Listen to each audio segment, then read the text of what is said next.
Hello बेटा, this is Meru Dhankhar and again welcome to hashtag commerce wise. तो class 12th accountancy आज हम start करेंगे अपना chapter number 3।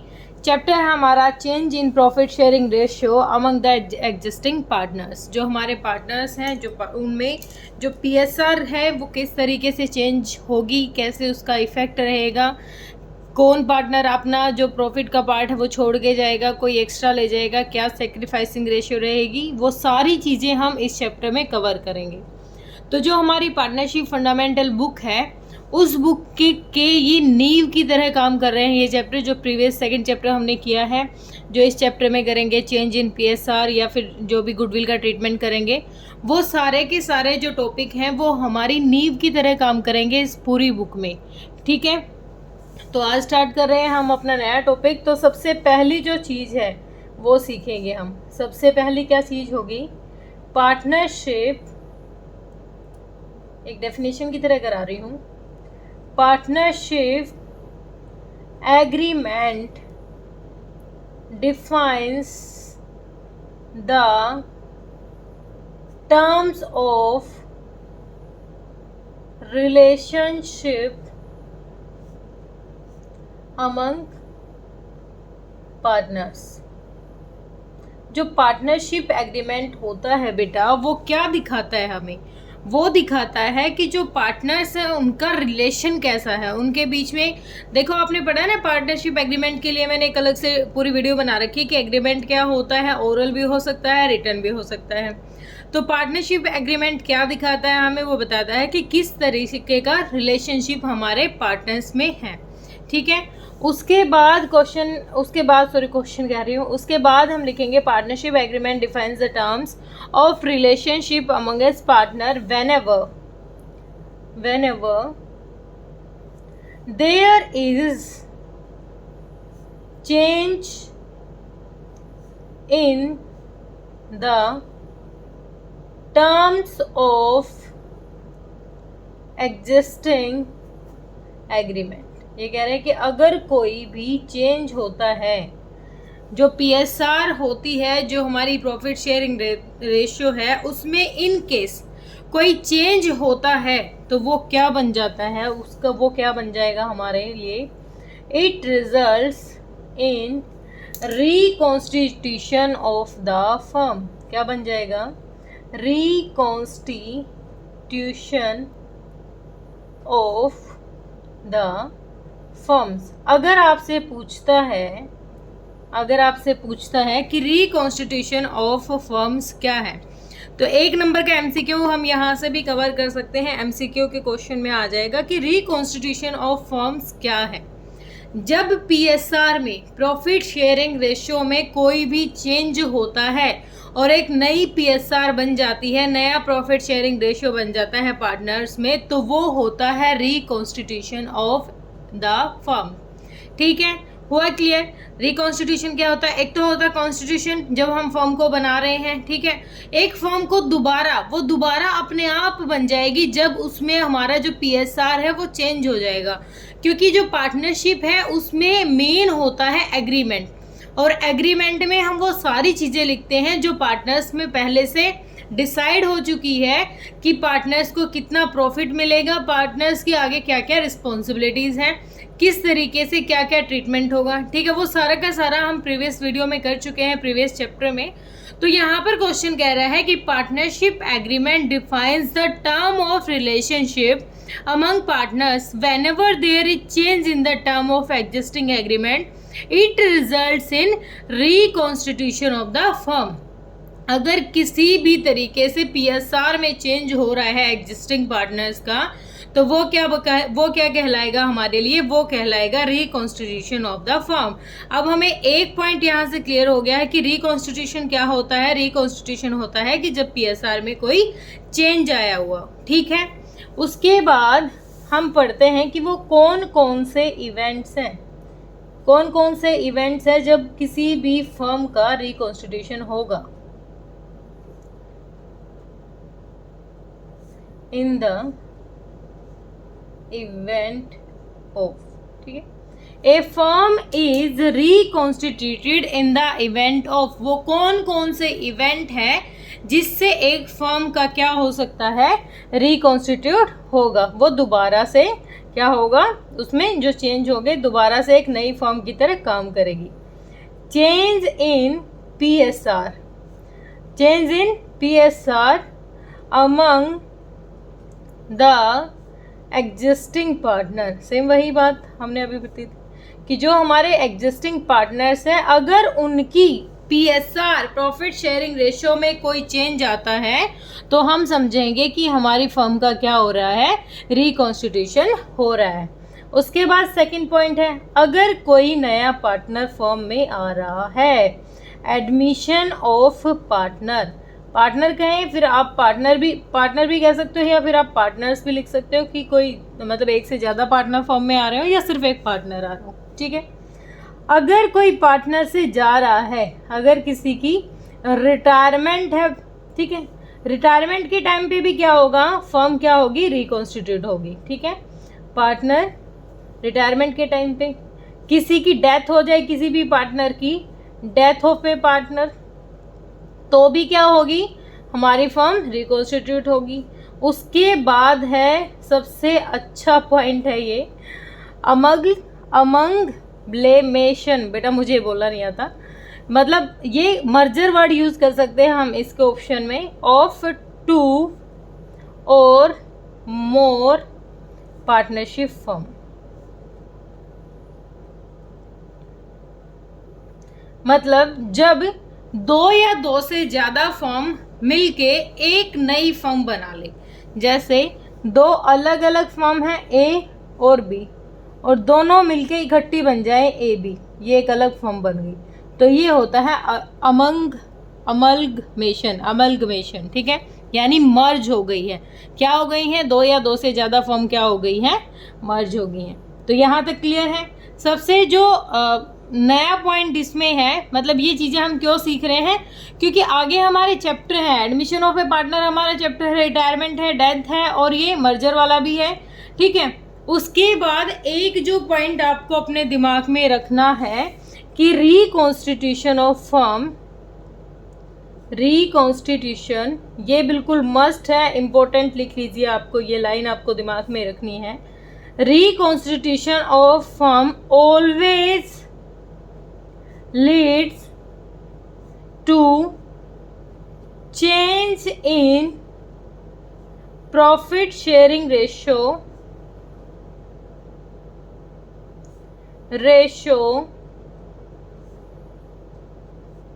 among partners।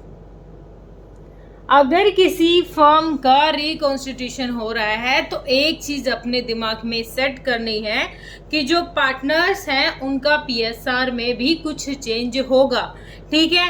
Reconstitution के लिए मैंने बताया ऊपर जितने भी हैं, अब चाहे कोई पार्टनर जा रहा है चाहे कोई पार्टनर आ रहा है, किसी भी तरीके से देखो तो हमारी जो प्रॉफिट शेयरिंग रेशियो है उसमें चेंज होगा, ठीक है। क्लियर हुआ, इस पॉइंट को इंपॉर्टेंट लिख लीजिए, 1 नंबर के MCQ में ये आ सकता है, ठीक है। अब लिखते हैं हम, यहाँ पर हेडिंग डालते हैं, due to change in profit sharing ratio among the partners,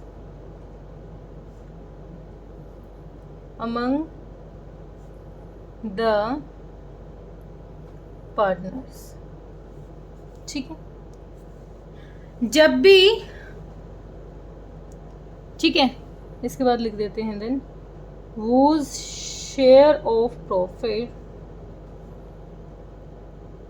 हम पहले ही लिख लेते हैं, क्या कह रहा है, due to change in PSR, जो PSR में जो चेंज होगा पार्टनर्स की में, तो जो वो शेयर उनको मिलेगा प्रॉफिट का, ठीक है, जो प्रॉफिट का शेयर उनको मिलेगा वो किसी का तो क्या हो जाएगा, डिक्रीज हो जाएगा, और किसी के लिए वो क्या हो जाएगा, इंक्रीज हो जाएगा। एग्जाम्पल से लेके करेंगे इसको, ठीक है। पहले हम ये समझो कि जब PSR चेंज हो रही है, ठीक है, जब PSR चेंज हो रही है तो उसमें किसी को तो क्या हुआ, पिछले शेयर के कंपेयर में ज़्यादा मिलेगा और किसी को क्या हो जाएगा, नुकसान। अगर किसी का डिक्रीज हो रहा है तो इसको क्या समझेंगे हम, decrease is known as sacrificing. क्या समझेंगे हम इसको, सैक्रिफाइस। जिस भी पार्टनर को उसका जो प्रॉफिट है वो डिक्रीज हो रहा है, उसका जो पीएसआर में इफेक्ट पड़ गया, जो हिस्सा उसके कम आ रहा है, वो क्या हो जाएगा हमारे लिए, सैक्रिफाइसिंग पार्टनर हो जाएगा।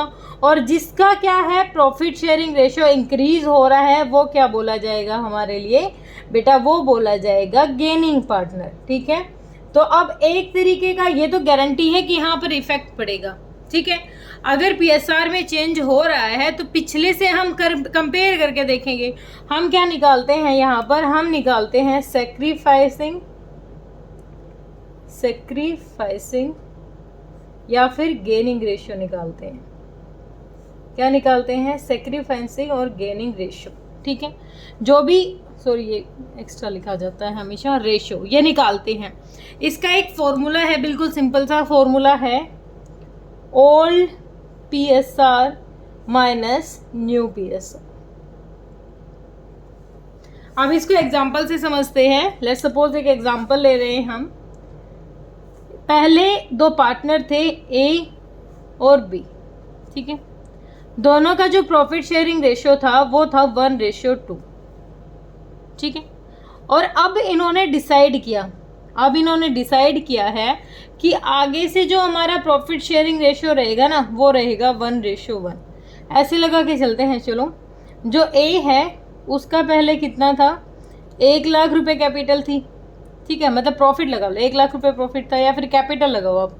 1 लाख रुपए पे कैपिटल दे रखी थी उसने, बी ने दे रखी थी 1.5 लाख रुपए कैपिटल। ठीक है, फिर क्या हुआ, ये अपने कैपिटल के अकॉर्डिंग चल रहे थे, या फिर 2 लाख लगा लो आप यहाँ पर इसके अकॉर्डिंग, चलो इतना भी चल जाएगा। ठीक है, 2 लाख लगा लेते हैं। तो रेशियो अपनी कैपिटल के अकॉर्डिंग इन्होंने रेशियो ले रखा था अपना पीएसआर 1:2। ठीक है, आगे चल के क्या होता है, ये ऐड कर देता है अपनी कैपिटल 50,000 रुपये, और ये लेस कर देता है अपनी कैपिटल 50,000 रुपये, क्योंकि इन्होंने डिसाइड किया कि फ्यूचर में हम अपना प्रॉफिट क्या रखेंगे, इक्वल रखेंगे।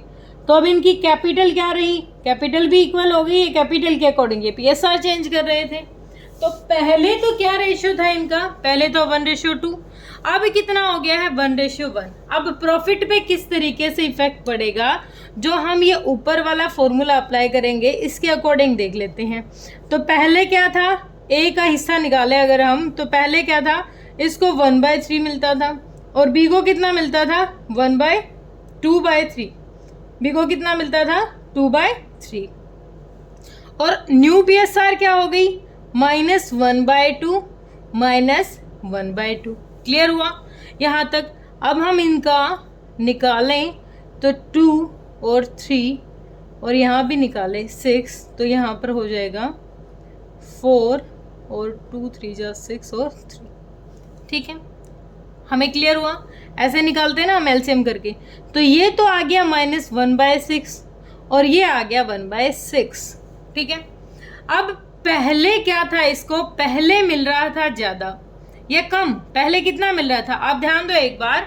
हमें क्या ध्यान रखना है कि जो ओल्ड पीएसआर था और उसमें से नया पीएसआर हम घटा रहे हैं, प्रॉफिट शेयरिंग रेशियो घटा रहे हैं, तो जो चेंज आ रहा है ना, ये चेंज यही बताएगा कि पार्टनर को पहले कम मिल रहा था अब ज़्यादा मिल रहा है, या पहले ज़्यादा मिल रहा था अब कम मिल रहा है, यही बताएगा। अब पहली चीज़ तो यहाँ पर प्लस माइनस आ गया। अब आपके लिए कंफ्यूजिंग रहेगा तो एक चीज़ मैं यहाँ पर लिख देती हूँ आपको बिल्कुल अच्छे से, कि जो नेगेटिव बैलेंस होगा, नेगेटिव वैल्यू होगी, जो नेगेटिव वैल्यू ऑफ प्रॉफिट या फिर पीएसआर की जो नेगेटिव आएगी, वो क्या रहेगी हमारे लिए, गेनिंग। तो ये क्या है, इसने किया है गेन। पहले इसको 1/3 मिल रहा था, अब इसको 1/2 मिल रहा है, तो इसने क्या किया है, गेन किया है। और जो पॉजिटिव वैल्यू होगी, जो पॉजिटिव वैल्यू होगी बेटा, वो क्या रहेगी हमारी, वो रहेगी सैक्रिफाइसिंग। ठीक है, बिल्कुल सिंपल सा है, ये पॉइंट आपको ध्यान रखना है, सिर्फ इतना ध्यान रखना है। फॉर्मूला है हमारे पास, पिछली ओल्ड पीएसआर में से न्यू पीएसआर घटा रहे हैं हम उसके प्रॉफिट से। यहाँ से जो पॉजिटिव है जो पॉजिटिव आ रहा है वो क्या कर रहा है, सेक्रीफाइस कर रहा है। इसका मतलब उसको पहले ज़्यादा मिलता था, अब उसको कम मिल रहा है, उसने सेक्रीफाइस कर दिया, अपना हिस्सा छोड़ दिया। और जो गेन, जो जिसका नेगेटिव बैलेंस है, वो हमारे लिए क्या हो जाएगा, गेनिंग पार्टनर हो जाएगा। क्लियर है, बिल्कुल सिंपल सा था। अब आगे डिस्कस करेंगे कि आगे हम क्या करेंगे। ठीक है, आगे तो अब हम लिखेंगे बेटा यहाँ पर, अब हम पढ़ेंगे गुडविल के बारे में। सेक्रीफाइसिंग और गेनिंग मैंने आपको बता दिया है, इसी में हम पढ़ लेंगे। सेक्रीफाइसिंग रेशियो क्या हो जाएगी, जब कोई पार्टनर अपना कुछ हिस्सा छोड़ देता है तो वो होगा सेक्रीफाइस है, और जब किसी को एक्स्ट्रा हिस्सा मिल जाता है तो वो गेनिंग पार्टनर हो जाएगा। ठीक है, इसके बाद पढ़ते हैं हम गुडविल। अब क्या पढ़ेंगे हम, अब पढ़ेंगे गुडविल। और गुडविल के लिए आपको ध्यान हो तो अकाउंटिंग स्टैंडर्ड 26 है, जिसमें इसकी सारी डिटेल्स होती हैं। ठीक है, गुडविल पढ़ेंगे। तो गुडविल है क्या, गुडविल है क्या, हमारे दिमाग में पहले ये तो सेट होना ही चाहिए कि गुडविल है क्या, गुडविल को हम किस तरीके से ट्रीट करते हैं, क्या होता है गुडविल। तो गुडविल होता है बेटा, goodwill good name of the firm. Goodwill क्या होता है, हम गुडविल को कह सकते हैं कि ये क्या है, गुड नेम है किसी भी फर्म का, या फिर हम कह सकते हैं ये क्या है, रेपुटेशन है। क्या है, रेपुटेशन। जैसे एक एग्जांपल लेके चले, आईफोन। ठीक है, एक आईफोन का एग्जांपल लेके चलते हैं तो सबके दिमाग में सेट हो जाता है जब आईफोन की बात आती है कि हाँ भाई बहुत ही अच्छी क्वालिटी का प्रोडक्ट है, बहुत ही अच्छी क्वालिटी का फ़ोन है। तो जो आईफोन है, वो जो नाम हमारे दिमाग में है वो क्या है, उसकी गुडविल है। और वो गुडविल कैसे बनती है, जब वो उसकी अच्छी अच्छी उसने क्या दी हो, सर्विसेज दी हो। क्या दी हो, रेंडर्स गुड सर्विसेज। अगर अच्छी अच्छी सर्विसेज देती है, अच्छा बिहेवियर है फर्म का, तो उसकी गुडविल भी क्या है, अच्छी है। गुडविल होता क्या है जनरली, वो एक एक्स्ट्रा प्रॉफिट है हमारे लिए, जो एक रेपुटेशन बनाई गई है। चलो एक और एग्जांपल लेके चलते हैं। जैसे हमें शूज़ खरीदने हैं, तो शूज़ का नाम लेते ही हमारे दिमाग में 3-4 कंपनीज आ जाती है। जैसे लेडीज़ के शूज़ के लिए देखा जाए, गर्ल्स के शूज़ के लिए तो लोटो ब्रांड अच्छी है, एडिडास है, पुमा है, ये सब हमारे दिमाग में सेट हो चुके हैं, क्योंकि कहीं ना कहीं इन्होंने अच्छे प्रोडक्ट और अच्छी क्वालिटी के साथ क्या किया है, हमें प्रोडक्ट को सप्लाई किया है। तो कस्टमर में एक गुड फेथ बन गया है, और वो जो गुड फेथ बन गया है वही क्या है, गुडविल। ठीक है, जिसके बारे में हमारी पॉजिटिव जो इमेज बन जाती है किसी भी चीज़ के बारे में, वो होती है उसकी गुडविल। ठीक है, अब टाइप्स ऑफ गुडविल नहीं, पहले इसकी डेफिनेशन देख लेते हैं। बुक के अकॉर्डिंग जो डेफिनेशन है बेटा, वो एक बार आप खुद ही देख लीजिए, अब मैं कुछ नहीं बता रही हूँ। देखो इसमें एक बहुत अच्छी डेफिनेशन दे रखी है, वो लिख देती हूँ मैं यहाँ पर। Goodwill is nothing more than the profitability that the old customer will resort to the old place। ठीक है, एक और एग्जाम्पल लेके देते हैं। इस डेफिनेशन के अकॉर्डिंग मुझे एक एग्जाम्पल और याद आ गया। जैसे एक गोलगप्पे का एक छोटी सी शॉप है गोलगप्पे की। ठीक है, मैं मार्केट गई, मार्केट में अच्छे से प्लेस पे वो शॉप है, लेकिन है छोटी सी। मैंने एक बार उसके गोलगप्पे टेस्ट किए और मुझे बहुत अच्छे लगे। तो नेक्स्ट टाइम ना मैं किसी और की शॉप पे जाना नहीं पसंद करूंगी, मैं पहले उसी की शॉप पे जाऊंगी, अपने फ्रेंड्स को भी बताऊंगी कि देखो भाई वो वाला भैया है ना, वो बहुत अच्छे गोलगप्पे बेचता है, बहुत टेस्टी है उसके गोलगप्पे, आप वहाँ पर जाइए। तो वहाँ पर उसने अच्छी सर्विस दी है, जो प्रोडक्ट है, जो पुराने कस्टमर है उनको अपनी तरफ अट्रैक्ट कर रहा है, वो क्या है, गुडविल है। ठीक है, ज़्यादा अच्छे से क्लियर करेंगे, ये टॉपिक अच्छा है हमारा, पूरा अच्छे से पढ़ेंगे क्या होती है गुडविल क्या नहीं। तो सबसे पहले हम क्या लिखेंगे, सबसे पहले क्या लिखेंगे, हम इसकी कैरेक्टरिस्टिक्स लिखेंगे। कैरेक्टरिस्टिक्स या फिर आप फीचर्स भी कह सकते हो। Characteristics, features of goodwill. अब गुडविल की खास बातें क्या हैं, या फिर उसकी कैरेक्टरिस्टिक्स क्या हैं, या फिर फीचर्स क्या क्या हैं। तो 3-4 बुक में आपकी काफ़ी सारी दे रखी हैं, आप वहाँ से आपको डीपली तो पढ़ना ही है, बुक को तो आपको ज़रूर ही पढ़ना है। ये तो सिर्फ आपको, देखो बेटा, टीचर चीज़ों को बस आसान बना के आपके सामने रख सकता है, मेहनत आपको ही करनी पड़ेगी। हम चीज़ों को बस आसान बना के आपके सामने रिप्रेजेंट कर रहे हैं, लेकिन मेहनत आपको ही करनी पड़ेगी, बुक को पॉइंट टू पॉइंट आपको पढ़ना पड़ेगा। सबसे पहली जो कैरेक्टरिस्टिक्स है वो है it is an intangible. It is an intangible asset. कैसी एसेट है ये? इंटेंजिबल एसेट है। इंटेंजिबल एसेट कौन सी होती हैं? जिनको हम क्या, कांट टच और सी, जिनको हम ना तो देख सकते हैं और ना छू सकते हैं। अब मैंने एग्जाम्पल लिया था, वो भैया की जो पानीपुरी मुझे पसंद आई, वहाँ गोलगप्पे मुझे पसंद आए, तो मैं क्या उसकी गुडविल को छू रही हूँ? मुझे बस उसका टेस्ट पसंद आया, मैंने उसकी जो मतलब उसकी जो सर्विस उसने दी थी, जैसे बाद में पापड़ी मिलती है ना हमें, वो सर्विस मिलती है, ठीक है, मतलब मुझे टेस्ट पसंद आया और मैंने वहाँ पर अपने बाकी फ्रेंड्स को भी कहा कि आपको वहाँ जाना है, ठीक है। लेकिन क्या, एक बात बताइए आप मुझे, क्या मैं उसकी गुडविल को छू सकती हूँ? चलो एग्जाम्पल लेते हैं, पूमा, एडिडास, लोटो शूज़ हैं, क्या उनकी गुडविल को हम छू सकते हैं? कैसे छू सकते हैं बेटा? उनके प्रोडक्ट को छू रहे हैं हम, उनकी गुडविल को नहीं छू सकते। तो गुडविल कैसी होती है? एक इंटेंजिबल एसेट्स होती है, एक इंटेंजिबल एसेट होती है जिसको हम क्या कर सकते हैं, कांट टच और सी, ठीक है। उसके बाद जो सेकंड हमारा पॉइंट है, सेकंड है does not have an existence separate from that of an enterprise। जो एंटरप्राइजर होता है, देखो जो मालिक होता है, क्या गुडविल उससे सेपरेट है? ठीक है, जो पानीपुरी वो बना रहा था वो भैया, क्या उसकी गुडविल उससे अलग है? नहीं भाई, उसी ने सर्विस दी है, उसकी गुडविल उसके साथ है, उसके काम के साथ है, उस प्रोडक्ट के साथ है। क्या लोटो के शूज़ हैं, उसकी गुडविल उससे अलग है लोटो के शूज़ से? नहीं, गुडविल का कोई सेपरेट एग्जिस्टेंस नहीं होता उस प्रोडक्ट से या उस एंटरप्राइजर से, ठीक है। जो भी एंटरप्रेन्योर होता है उससे उसका सेपरेट क्या होता है, एग्जिस्टेंस नहीं होता, ठीक है। वो उससे अलग हम नहीं दिखा सकते कि वो उससे अलग है। उसके बाद थर्ड है वैल्यू ऑफ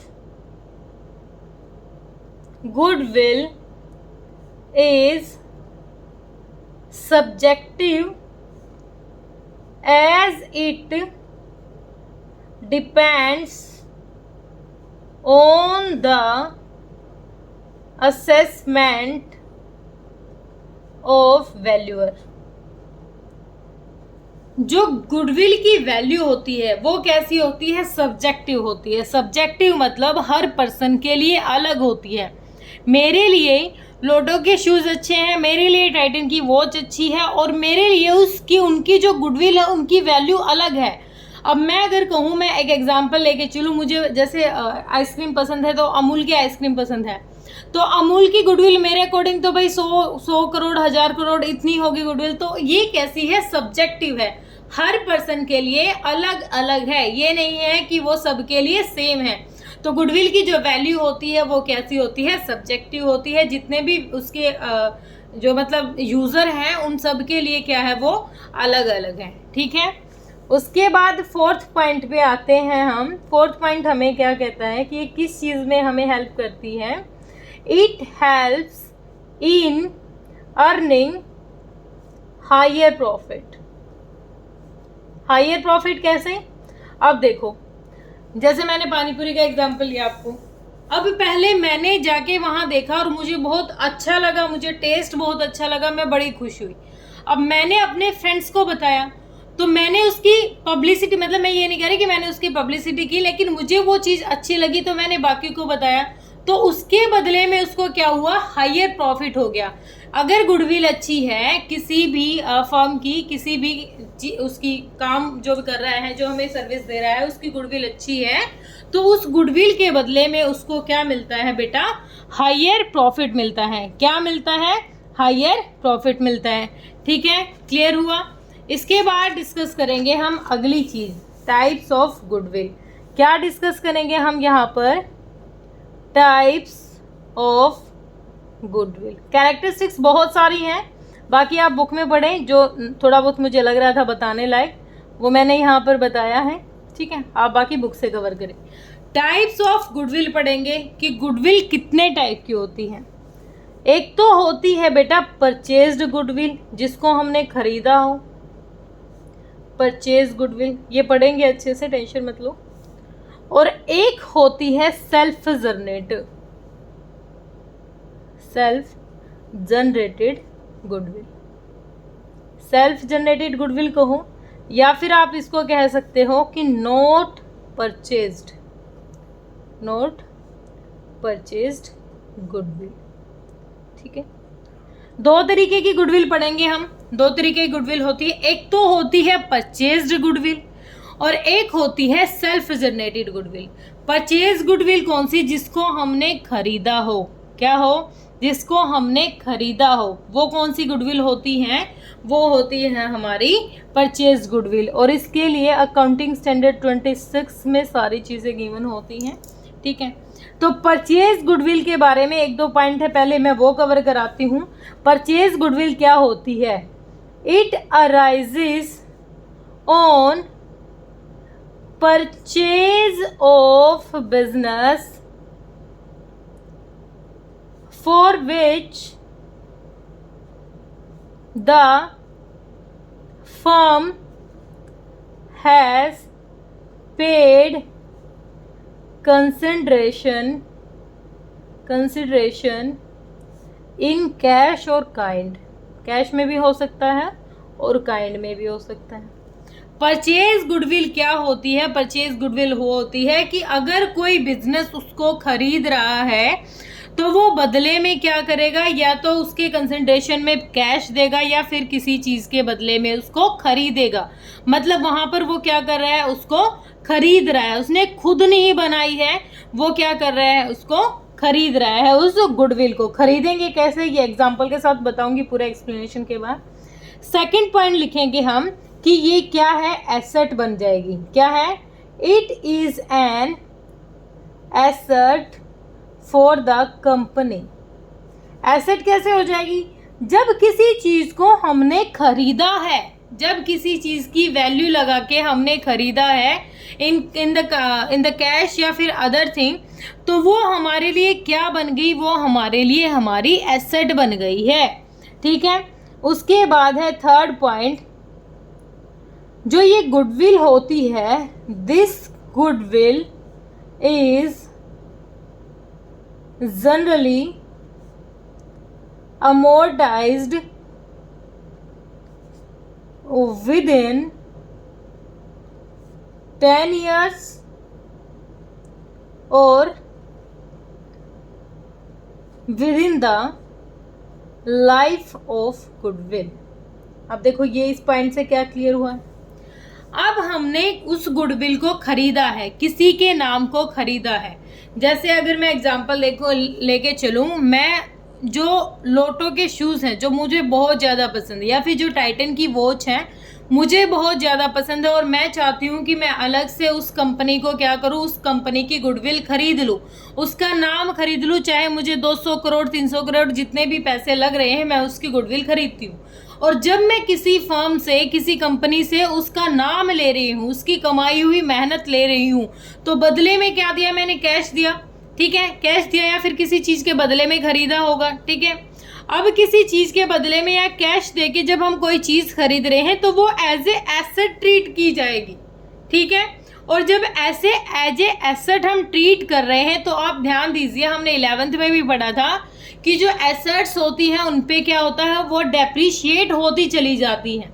क्या होती है, डेप्रिशिएट होती है, टाइम के अकॉर्डिंग उनकी वैल्यू क्या हो जाएगी, कम हो जाएगी।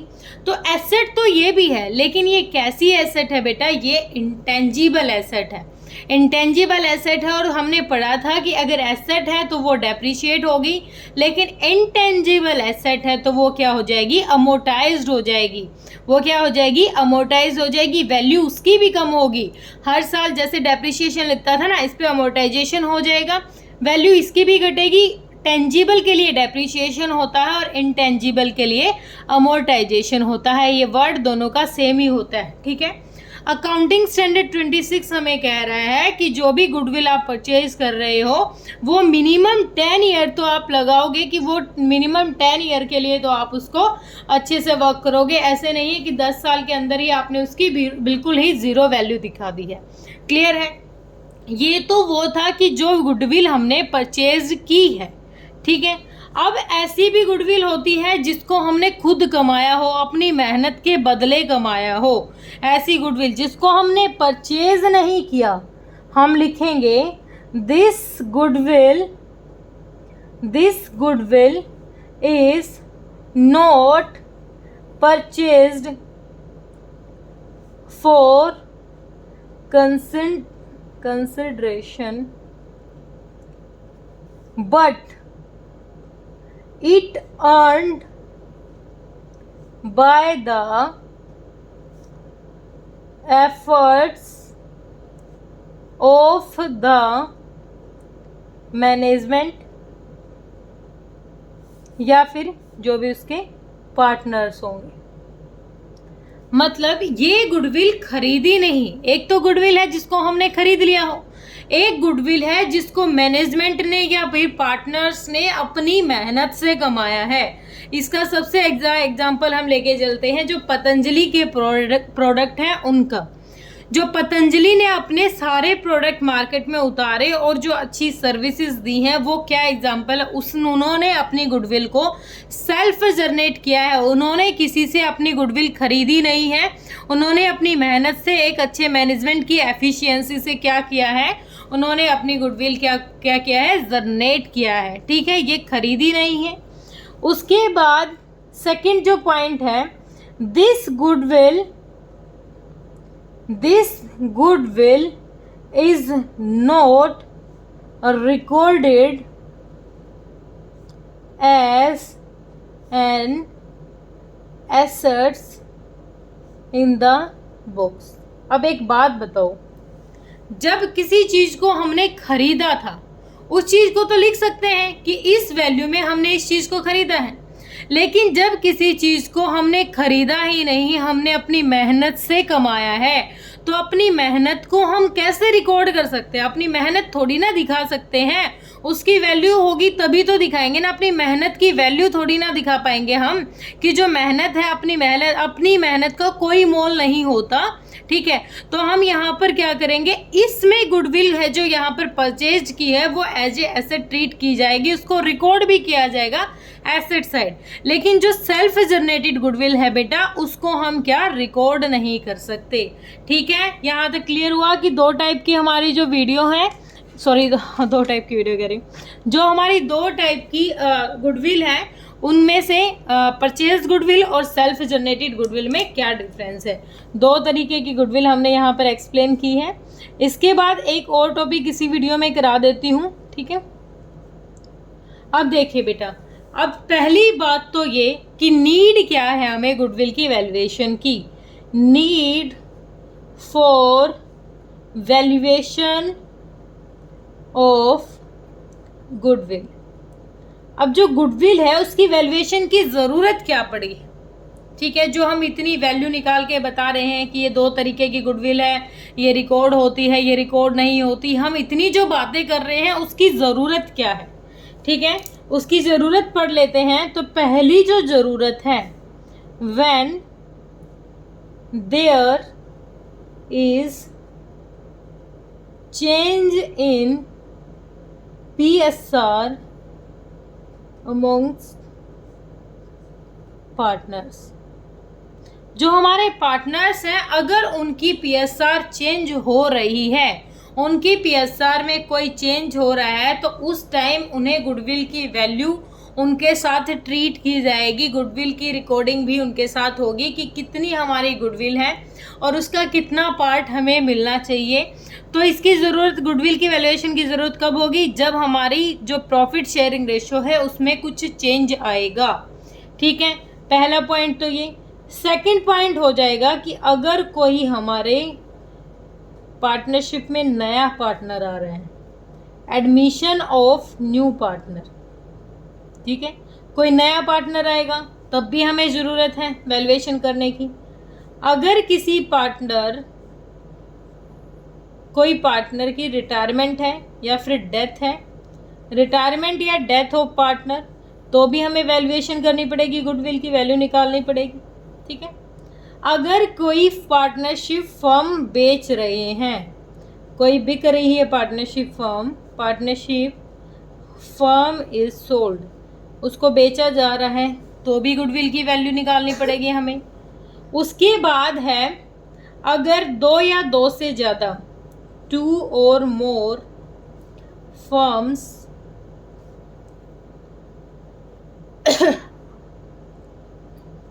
दो या दो से ज़्यादा फर्म क्या हुई हो, अमलगमेट हुई हो, मर्ज हुई हो, इसके ऑप्शन में आप लिख सकते हो मर्ज हुई हो, जुड़ी हो 2 या 2 से ज़्यादा फर्म, तो भी हमें इसकी नीड होगी। ठीक है, वैल्यूएशन की।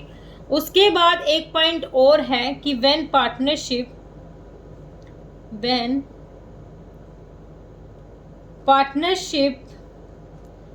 Firm is converted into company, अगर कोई पार्टनरशिप फर्म कंपनी में कन्वर्ट हो गई है तो भी हमें गुडविल की वैल्यू निकालनी पड़ेगी।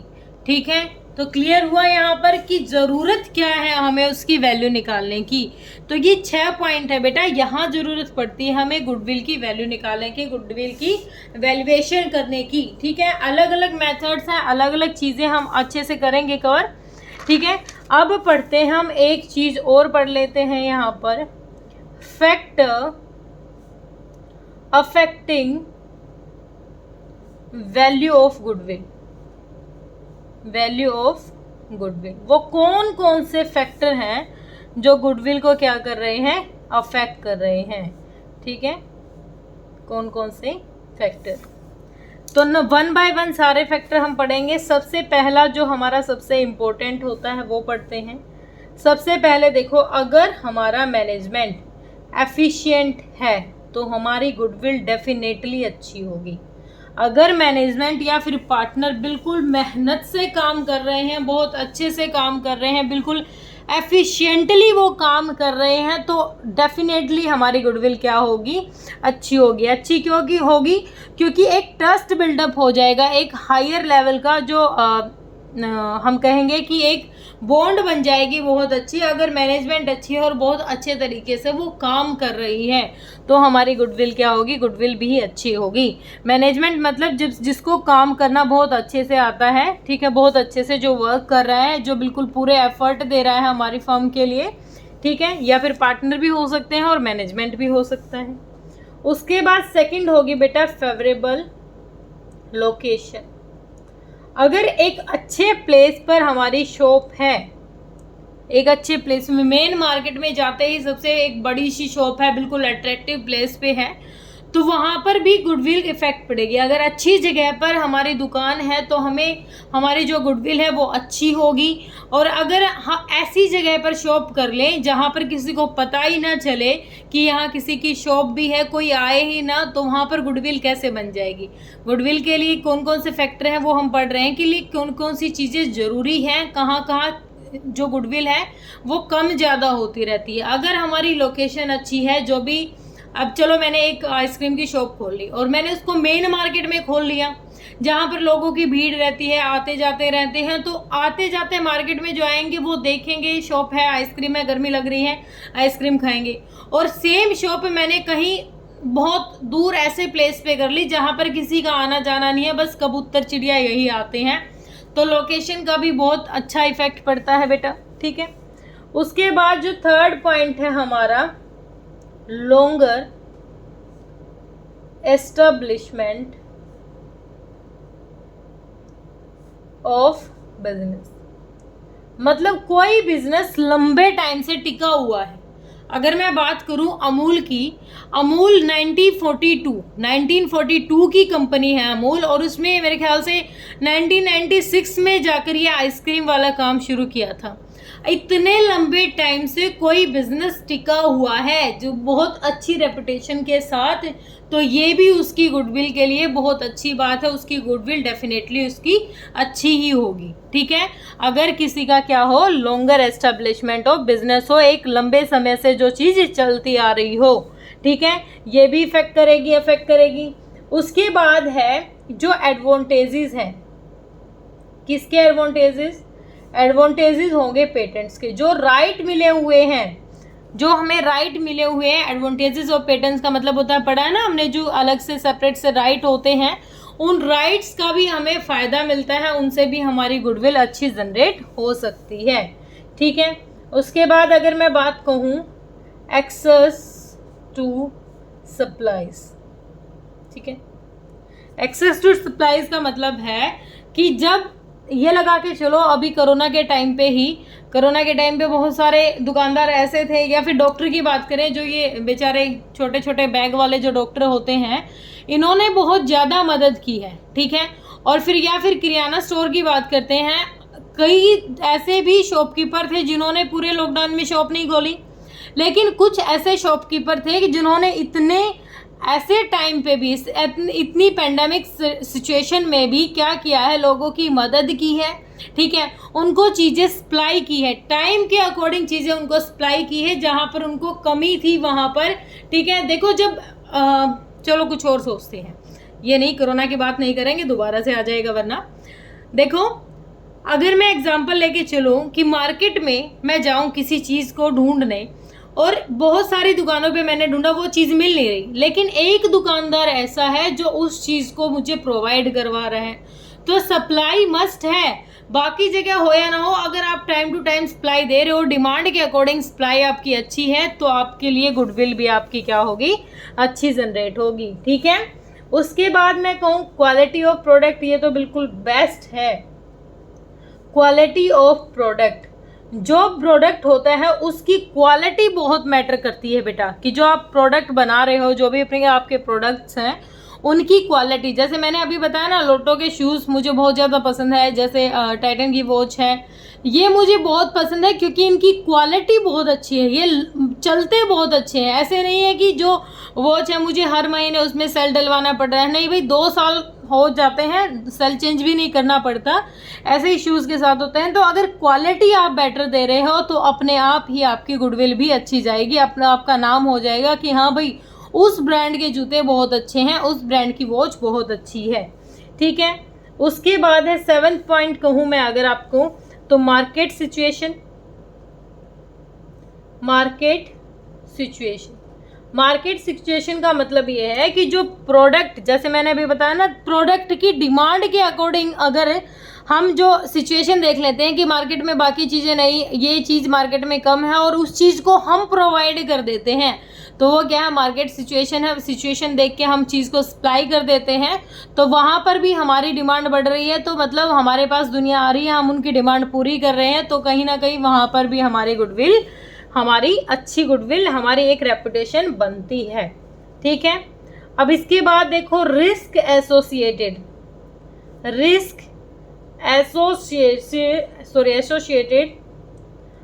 With business.